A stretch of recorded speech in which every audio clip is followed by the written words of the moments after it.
Before we dive into learning PHP, let's first ask ourselves, what is PHP? PHP is a server-side scripting language. Now, you may be thinking to yourself, well, I thought PHP was a programming language. How is a programming language different from a scripting language? A scripting language does something only in response to events.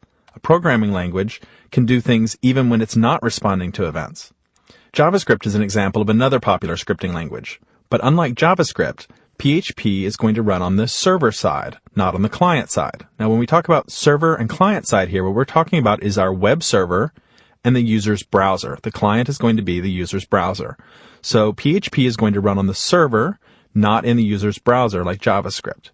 And because PHP runs on a server, that means it generally can't run on its own, and we're going to need a web server in order to run it.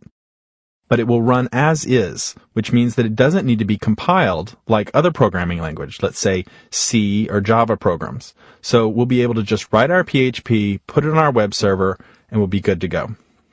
PHP is designed for use with HTML. PHP can be embedded in HTML, we can use it with HTML, and in the end, PHP is going to return HTML to the browser. PHP code is going to be our input, web pages are going to be our output. And we're going to name the files that we create with a .php at the end to let the server know that we're talking about PHP files here and that it should interpret it as PHP. It can also include HTML in that file and will still return HTML to the browser. If you've been working with HTML, you're familiar with having .htm or .html at the end of your file name. It's going to be exactly the same but with .php at the end. But PHP is going to provide more flexibility for us than HTML does on its own.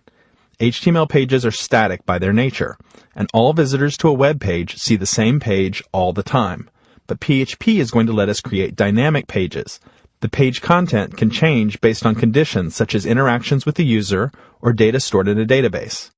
As I noted in the introduction, you're going to want to know HTML first, and you can think of PHP as turbocharging your HTML. PHP syntax is going to be very similar to C, Java, and Perl. And if you happen to know any of those languages already, you'll recognize the similarities. But if not, don't worry, you won't need to know any language before you learn PHP. PHP is also going to be a lot like ASP, if you're familiar with that. ASP stands for Active Server Pages, and it's basically Microsoft's version of PHP. And if you learn PHP, ASP is going to be very similar and vice versa.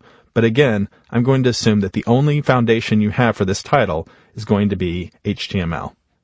I think it's also helpful if we examine a little bit of the history of PHP, and we'll do that in the next movie.